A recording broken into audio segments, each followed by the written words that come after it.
कहानी की शुरुआत में हमें हेविन दिखाया जाता है, जहाँ पर एक मोंग चट्टानों के बीच में उड़ रहा था और उन चट्टानों के नीचे ही देवताओं की समाधियां बनाई गई थी। और यहाँ पर ये मोंग अपने मकसद को पूरा करने आया था, जो आज इन देवताओं में से एक देवता को धरती पर भेजने वाला था। और ये वही देवता थे जिनकी मौत कई हजारों साल पहले राक्षसों के साथ युद्ध लड़ते हुए हुई थी। और यहाँ पर हम देखते हैं कि चेन नाम का एक लड़का धरती में से बाहर निकलता है। वो उसी देवता का इंसानी रूप था, लेकिन उसकी याददाश्त मिटने की वजह से उसको कुछ भी याद नहीं था।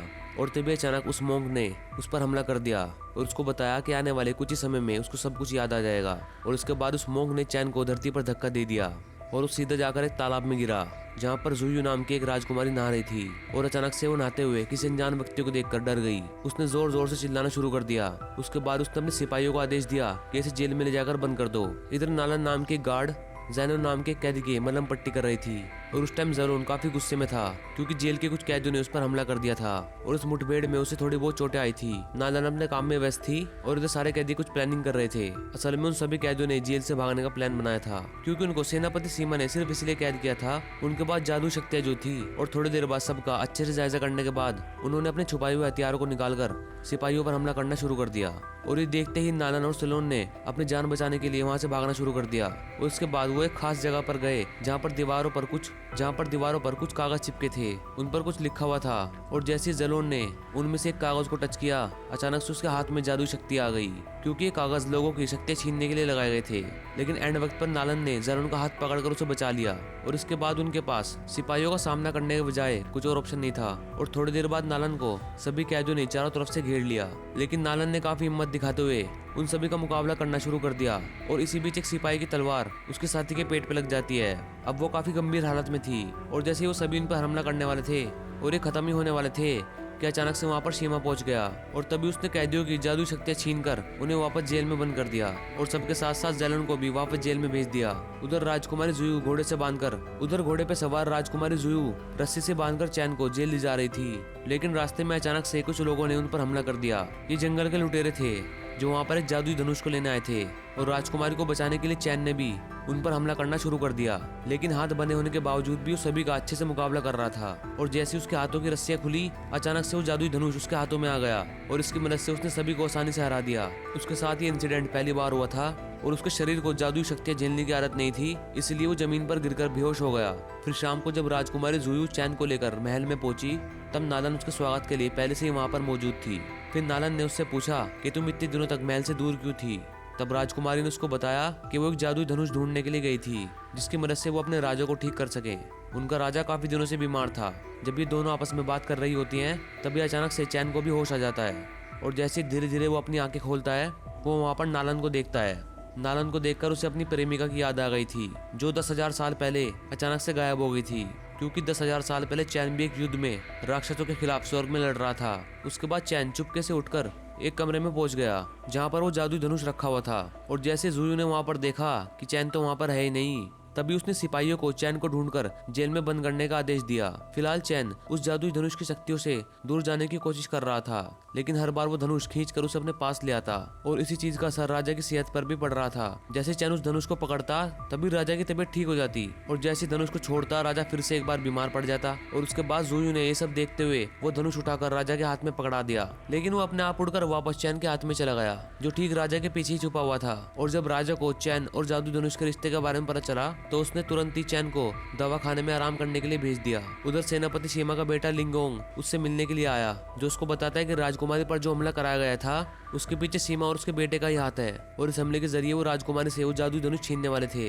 वो ये बात सुनकर काफी ज्यादा नाराज हो गया था, लेकिन फिर उसने उसको चैन और उस धनुष के बारे में बताया। और साथ ही में उसने उसको ये भी बताया कि कैसे अकेले चैन ने उस धनुष का इस्तेमाल करके सभी को मार गिराया था। और ये सुनकर सीमा अंदर ही अंदर काफी ज्यादा खुश था, क्योंकि वो चैन का इस्तेमाल राज्य के खिलाफ जाल बिछाने के लिए करना चाहता था। और उधर चैन को सपने में अपनी जिंदगी दिखाई दे रही थी, जहाँ वो जादू धनुष की मदद से राक्षसों से लड़ रहा था, जिसका साफ साफ मतलब था कि वो जादू धनुष असल में चैन का ही हथियार था और इसलिए वो बार बार उसे अपनी तरफ खींच रहा था। तभी नींद से उठकर वो सीधा नालन के पास पहुंच गया और ज्यादा गोलमोल बात न करते हुए उसने सीधा उससे पूछा कि क्या वो चैन की प्रेमिका, कि क्या नालन उसकी प्रेमिका थी। तभी नालन ने उसकी बात को इनकार करते हुए कहा कि ऐसा कुछ भी नहीं है, तुम्हें शायद गलत फहमी हुई है। और उनकी बातचीत के बीच ही लिंगोंग वहाँ पर पहुंच गया और उसकी आवाज सुनते ही नालन ने चैन को छुपने के लिए कहा। दरअसल सेनापति के आदेश पर लिंगोंग और नालन की शादी होने वाली थी, और अगर लिंगोंग को चैन के बारे में पता चल गया तो उसकी जान को खतरा हो सकता है। असल में नालन भी शादी से ज्यादा खुश नहीं थी, लेकिन वो चाहकर भी सेनापति के खिलाफ नहीं जा सकती थी। फिर वहाँ से उसके जाने के बाद चैन ने उसे बताया कि जुयू पर हमला करने वाला कोई और नहीं बल्कि यही है। ये आदमी और उसका बाप मिलकर उस धनुष के लिए राजकुमारी को मारने वाले थे, और वो ये सब लिंगोंग की आवाज और जूते देखकर कह रहा था, जो कि हूबहू हमलावर जैसे थे। और कुछ देर बाद अचानक से कुछ लोग राजा पर हमला करने के लिए दरबार में पहुंच गए, लेकिन एंड वक्त पर शीमा ने वहां पर आकर राजा को बचा दिया। और इसके बाद उसने राजा से चैन के बारे में पूछा, लेकिन राजा को उसकी नीयत पर कुछ खास भरोसा नहीं था, और इसलिए उसने शीमा को कुछ भी बताने से मना कर दिया। और इस पर अपने पिता का साथ देते हुए जुयू ने शीमा को बताया कि असल में चैन को तो पहले ही मौत की सजा दे दी गई है, तो उसके बारे में जान के तुम क्या ही करोगे। और शीमा जानता था कि दोनों झूठ बोल रहे हैं, और इसलिए उसने चैन का पता लगाने के लिए शाम को नालन को अपने पास बुलाया, और उसने भी चैन को बचाने के लिए शीमा को झूठ बोल दिया। और उसके बाद शीमा उसे शादी के लिए तैयार रहने के लिए कहकर वहाँ से जाने का आदेश देता है। लेकिन नालन इस शादी से इनकार करना चाहती थी, लेकिन उसके अंदर शीमा के आगे कुछ भी बोलने की हिम्मत ही नहीं थी।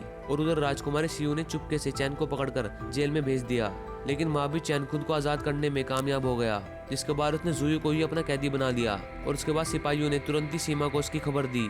इधर शीमा को इसी मौके का इंतजार था, और खबर मिलते ही वो तुरंत जेल की तरफ भागा। और उसके बाद उसने चैन को एक खास जेल में बंद करने के लिए आदेश दे दिया, जहाँ से भागना बहुत ज्यादा मुश्किल था। इसके बाद चैन की मुलाकात उसी जेल में ज़ैलोन से होती है, जहाँ पर उसने उसे तुरंत ही पहचान लिया, क्योंकि 10 साल पहले स्वर्ग में हुई लड़ाई में ज़ैलोन भी देवताओं की तरफ से लड़ा था, और वो चैन की सच्चाई को अच्छे से जानता था। फिर कुछ दिनों बाद नालन और लिंगोंग की शादी तय कर दी गई, और नालन अपनी शादी वाले दिन भी चैन के बारे में सोच रही थी, और इसलिए उसने बिना किसी को कुछ बताए चैन को जेल से भगाने का फैसला किया। जेल से निकलने के बाद चैन अचानक से नालन के बर्ताव के बारे में सोच रहा था, और उसके बाद ज़ैलोन ने उसे बताया कि आज उसकी शादी होने वाली थी। और ये सुनते ही चैन ने वापस से महल में जाकर नालन से मिलने का फैसला किया, लेकिन उसे पहुंचने में थोड़ी देर हो गई थी, क्योंकि वहां पर शादी शुरू हो चुकी थी। तभी उसने शादी रुकवाने के लिए वहां पर हंगामा कर दिया, जिससे गुस्सा होकर लिंगोंग उसका सामने करने के लिए आगे बढ़ा, और एक बराबरी की लड़ाई के बाद आखिरकार चैन ने लिंगोंग को खत्म कर दिया, और उसकी वजह से वो शादी वहीं पर टूट गई। अगले दिन नालन ने चैन और ज़ैलोन को सेनापति शीमा की एक जादुई किताब दिखाई, जिसमें कई सारे राज दफन थे, और उसी किताब में लिखा हुआ था कि शीमा ज्यादा से ज्यादा जादुई शक्तियां इकट्ठा करके खुद को ताकतवर बनाना चाहता था, और उसलिए अक्सर वो उन्हीं लोगों को बंदी बनाता था जिनके पास जादू शक्तियां होती थी। उधर शीमा शाही सलाहकार जुआंगजू से मिलने के लिए पहुंचा, और वो चाहता था कि शुआंगजू अपनी शक्तियों की मदद से वापस से लिंगोंग को जिंदा कर दे, क्योंकि शुआंगजू के पास बहुत ही ज्यादा ताकतवर जादू शक्तियां थी, और उसी ने शीमा को लोगों से शक्तियां छीनने के लिए कहा था। लेकिन इस बार जुआंगजू ने उसकी मदद करने के बजाय उसकी सारी शक्तियां छीनकर उसको कत्ल कर दिया। और उसके बाद वो तीनों भी वहां पर पहुंच गए, क्योंकि अब इन तीनों को उनके प्लान के बारे में पता चल चुका था। असल में जुआंगजू एक पूजा के दौरान सभी लोगों की ताकत छीनने वाला था, और चैन जानता था वो ऐसा इसलिए कर रहा है ताकि वो सबकी शक्तियां पाकर अमर हो सके।